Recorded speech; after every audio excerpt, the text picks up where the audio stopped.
ఒకప్పుడు రైతు, ఆ రైతు తన బిడ్డల్ని బాగా చదివిచ్చాడు, ఉద్యోగాల్లో పెట్టేశాడు, లేదా వ్యాపారాల్లో సెటిల్ అయిపోయారు. వాళ్ళు ఏ హైదరాబాద్‌లో ఉన్నారో, బెంగుళూరులో ఉన్నారో, చెన్నైలో ఉన్నారో, లేకపోతే అమెరికాలో ఉన్నారో, యూరప్ దేశాల్లో ఉన్నారు. ఆ తర్వాతన కౌలు ఇదే కూలీలతో ఆ తండ్రి, తల్లి వ్యవసాయం చేయించారు. కొన్ని రోజులు పోయాక ఇంకా ఎంతకాలం మీరు చేస్తారు, శుభ్రంగా మీరు మా దగ్గరికి వచ్చేయండనో, లేకపోతే హైదరాబాద్‌లో మంచి ఇల్లు తీసి ఇవ్వడమో చేసేసి తల్లిదండ్రులను అక్కడికి తీసుకెళ్ళిపోయారు. ఇక్కడ వాళ్ళ భూమి కౌలుకిచ్చేవాళ్ళు. ఓ 10,000 రూ. 25,000 వస్తూ ఉండేది. అలాంటి వాళ్ళకి భూ సమీకరణ బెటరే. ఎందుకంటే ఆ భూమిని తీసుకున్న ప్రభుత్వం అక్కడ డెవలప్ చేస్తే దాంట్లో 1000 గజాల 12,000 వీళ్ళకొస్తే ఆ భూమికి వచ్చేటటువంటి అమ్మితే వచ్చే 10,00,000తో పోల్చుకుంటే ఇదో ₹1,00,00,000 పలుకుతుంది కాబట్టి వాళ్ళకి బెనిఫిట్టే. కానీ నిరంతరం దాంట్లోనే వ్యవసాయం చేసుకునేవాళ్ళు, ఆ వ్యవసాయం మీదనే కుటుంబాన్ని పోషించుకునేటటువంటి వాళ్ళ భూములు చిన్న సన్నకారు రైతులు మాత్రం అన్యాయం అయిపోతారు. అమరావతిలోనైనా మరెక్కడైనా సరే.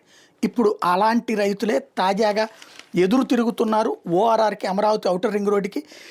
ఔటర్ రింగ్ రోడ్డు పేరుతో చిన్న సన్నకారు రైతులను రాష్ట్ర ప్రభుత్వం ఇబ్బందులు పాలు చేస్తోందని, ఖరీదైన పొలాలు రింగ్ రోడ్లో పోతే మా జీవితాలు రోడ్డును పడతాయని రైతులు ఆవేదన వ్యక్తం చేశారు. గుంటూరు జిల్లా చేబ్రోలు మండలం నారాకోడేరు ప్రాంత రైతులు సుమారు 150 మంది సోమవారం గుంటూరు కలెక్టరేట్లో నిర్వహించిన ప్రజా సమస్యల పరిష్కార వేదిక కార్యక్రమంలో కలెక్టర్కి తమ గోడు వేళబోసుకుని చంద్రబాబు సర్కార్పై ఫిర్యాదు చేశారు. నారాకోడూరు ప్రాంతంలో ఔటర్ రింగ్ రోడ్డు పేరు సుమారు 650 ఎకరాలు పచ్చని పొలాలను అక్రమంగా తీసుకుంటున్నారని వాపోయారు. ఈ రోడ్డుకు సుమారు 80 ఎకరాలు అవసరం అవుతుందని, అంతవరకు ఇవ్వడానికి తమకు ఇబ్బంది లేదని చెప్తున్నారు. అయితే అవసరం లేకపోయినా పచ్చని పొలాలను తీసుకుంటే సహించేది లేదంటున్నారు. 14-19 కాలంలో రాజధాని పేరు సుమారు 35,000 ఎకరాల రైతుల నుంచి తీసుకుని వాళ్ళని ఎప్పటికీ వేధింపులకు గురి చేస్తున్నటువంటి పరిస్థితిని చూస్తున్నామన్నారు. గత వైఎస్ఆర్సీ ప్రభుత్వం జిల్లా రైతులను ఇబ్బందులకు పెట్టలేదని, జగనన్న కాలనీల కోసం తీసుకున్న భూములకి క్రమం తప్పకుండా డబ్బులు కూడా చెల్లించారని గుర్తు చేసుకున్నారు. మాజీ సీఎం వైఎస్ జగన్తో పాటు ఇతర నాయకులను కలిసి తమ పరిస్థితిని వివరించి సహాయం కోరతామని చెప్తున్నారు. ఇటీవల కేంద్ర సహాయ మంత్రి పెమ్మసాని చంద్రశేఖర్, పొన్నూరు ఎమ్మెల్యే నరేంద్ర నారాకోడూరు ప్రాంత రైతులను కలిసి వివరాలు అడిగారని రాంబాబు అనే రైతు చెప్పారు. రైతుల తరపున పోరాటం చేస్తామన్నారని, అయితే వాళ్ళకి తెలియకుండానే భూములు మార్కింగ్ జరిగిందా అని నిలదీస్తున్నారు.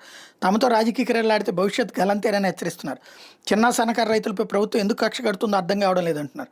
గ్రామ సభ కూడా నిర్వహించకుండా రైతులకు చెప్పకుండా భూములు తీసుకుంటామంటాం దారుణం అన్నారు. రైతులు ఉసురు తగిలితే ప్రభుత్వాలు మనగడ సాగించలేదని రైతులంతా చెప్తున్నారు.